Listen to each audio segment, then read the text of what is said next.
1, 2.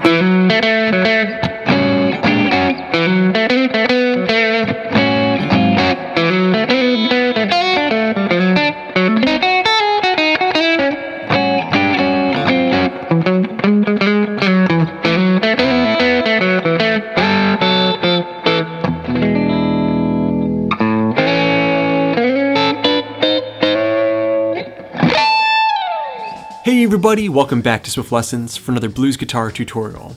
One of the best ways of developing and also retaining new techniques, including licks, is to compose little practice routines for yourself. So in today's lesson, I'm going to be breaking down a routine that I composed just for practicing major pentatonic licks and combining them with rhythm techniques.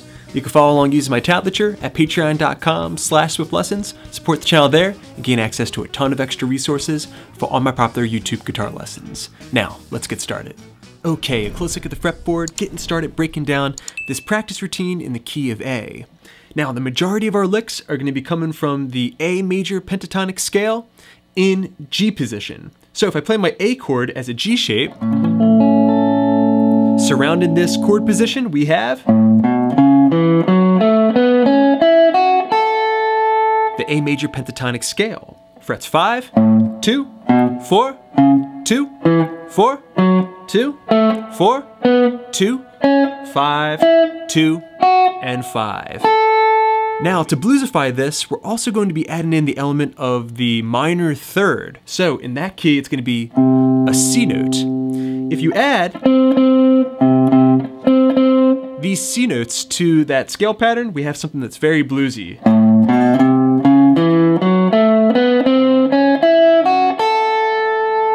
Okay, so that's the A major blues scale. All right, so we're gonna be making use of that, and we're also gonna be throwing in a few chord shapes intermittently throughout our licks. Okay, getting started with line number 1 of our tablature, it's gonna look and sound like this. A 1, 2.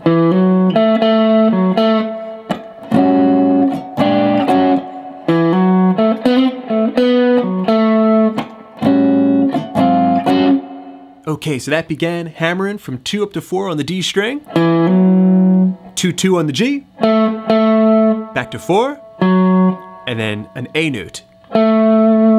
Second fret of the G string with a little vibrato to get you into the 12th bar. All right, from there we're gonna slap the strings and throw together an A7 add 13 chord. So, all right, we're gonna grab the 5th fret low E, 5th fret D, 6th fret G, and the 7th fret of the B string. It's an essential chord. You're gonna strum it down. All right, remove the pressure, a dead stroke up. We raise the chord up 1/2 step for some tension, and then brought it back to its original position. So, all right, very common rhythm technique there. Put those two measures together and we have.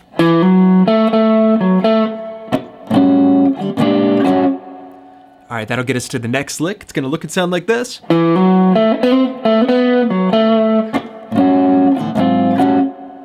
Okay, so very similar. We started off again with that hammer. 2 up to 4, 2nd fret G, a nice short slide, 4 up to 5, down to 2, so far you have. All right, then we're up to 4 again on the G, stacking to 4 on the D, and then resolving back to A on the 2nd fret of the G string.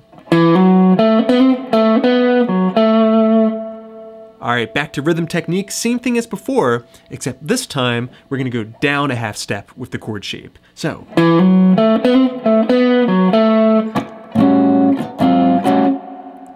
Okay, that gives us 4 measures of music. You put it together and we have.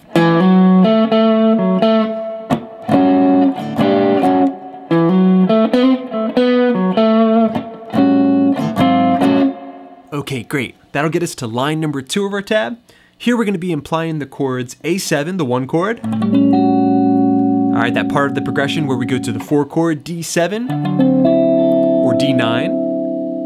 A diminished passing chord, D sharp, diminished 7 will guide us back to the 1 chord A7 for line number 3. Okay, so the licks implying those chords are going to look and sound like this. D, diminished.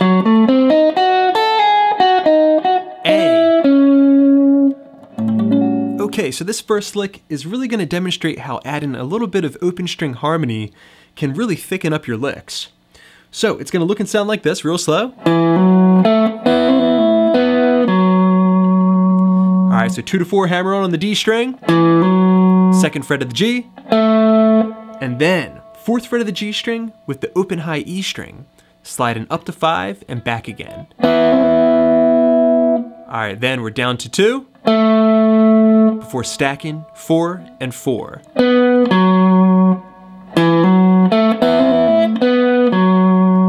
Alright, that's going to get us to the next measure of music. As the D chord comes in, we're going to arpeggiate that chord.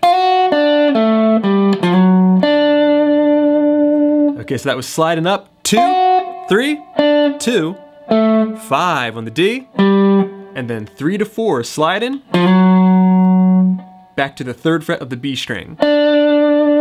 That's a great way to outline the 4 chord, in this case, D major.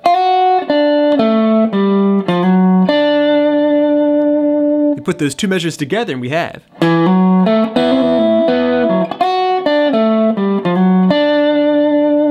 one more time.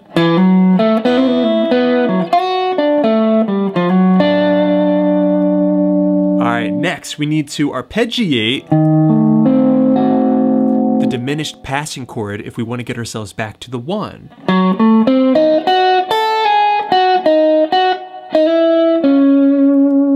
Alright, so that was 4 going up to 7 on the D string. Alright, next I'm on the 5th fret G, 4th fret B. Alright, that has that really diminished sound right there. I'm gonna go up to 7, and then 5 down to 4.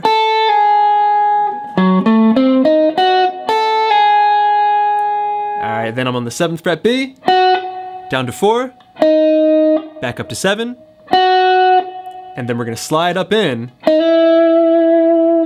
the next measure to the 5th fret of the B string before going to the 6th fret G. But we'll get there when we get there. That's in the next line of music. Okay, you put that diminished lick together and we have.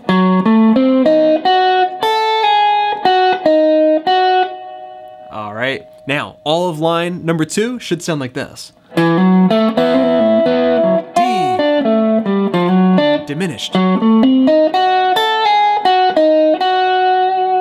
Alright, and then like I said before, the next measure will resolve back to the A chord. Now, one last little note about that, that diminished lick. A lot of times at faster tempos, I need to employ a little bit of a rest stroke technique.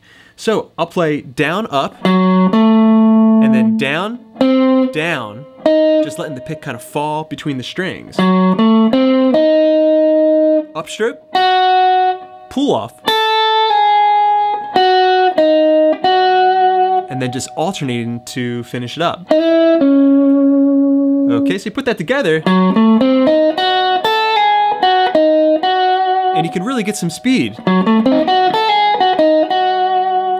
Okay, now you're ready to move on to line number 3 of the tab. Okay, very good everybody. You already have some very useful, very tasteful licks to practice. Thus far in this routine we have lines 1 and 2.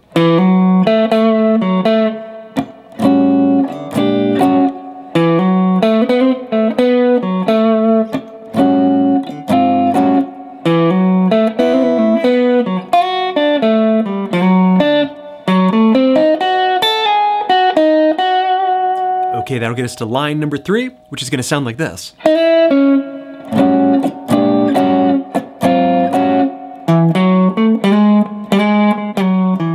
Okay, so that began sliding up to the 5th fret of the B string, then going to 6 on the G. Those are 2 notes that are found inside the chord we're implying, A major or A7 add 13, the 1 chord.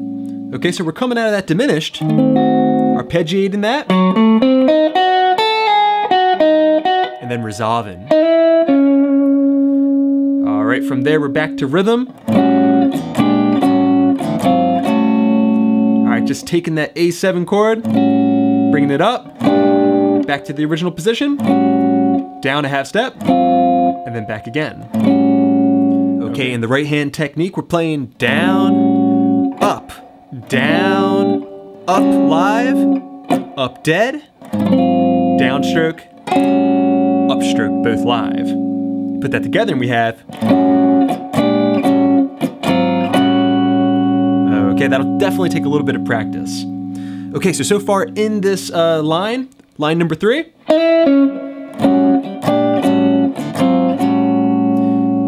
Okay, from there, we're going to the E9 chord shape.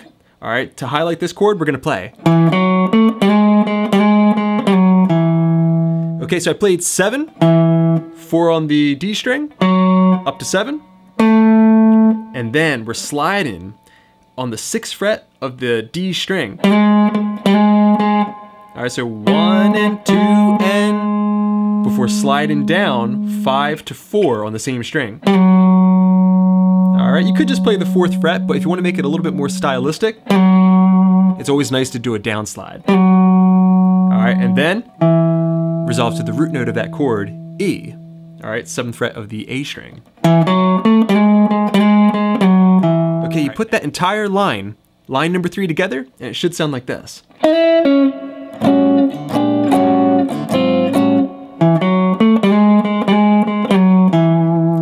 right, and it's gonna be especially nice if you can palm mute that last lick. All right, just dampen it a little bit with the palm down here on the bridge. Okay, now moving on to line number 4. Okay, great work everybody. Now we're jumping into our 4th and final line. Coming out of line 3, we had the 2nd fret of the D string at the end of the last measure. That's gonna start a hammer-on up to the 4th fret of the same string to start line number 4. So, line 4 is gonna sound like this, real slow, starting from that hammer-on.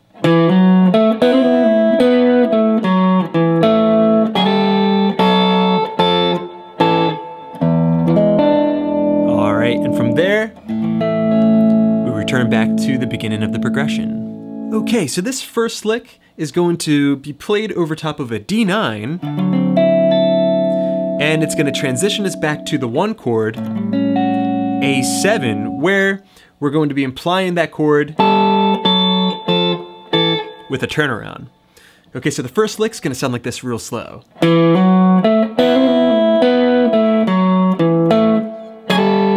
All right, and then right there, the turnaround. Okay, so that began on the 2nd fret of the D string, hammering up to 4. Then we have 2nd fret G, and just like before, we're gonna have this little move. 4th fret of the G string coupled with the high E string open. I'm using hybrid picking to get that. Sliding up to 5, back down to 4, real fast. So far you have. All right, then we're gonna pull off down to 2. All right, then go back up to 4, back down to 2. Putting that together, we have. Get that down first. All right, then 4th fret D string, 2nd fret, and then the 2nd fret G, an A note to resolve back to A, and start our next measure. Okay, so that lick. Okay, from there it gets pretty simple.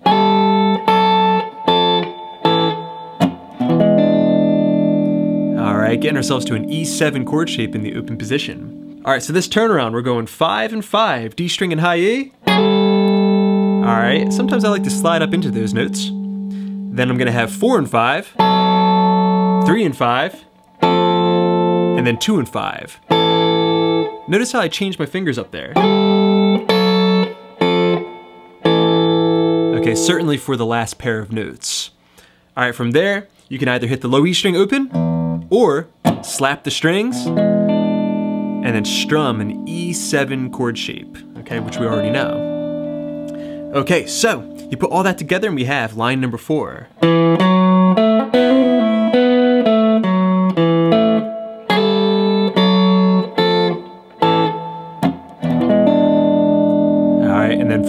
whole thing can start back over on A7. All right, now let's play through this entire practice routine, the entire 12-bar blues. A 1, 2.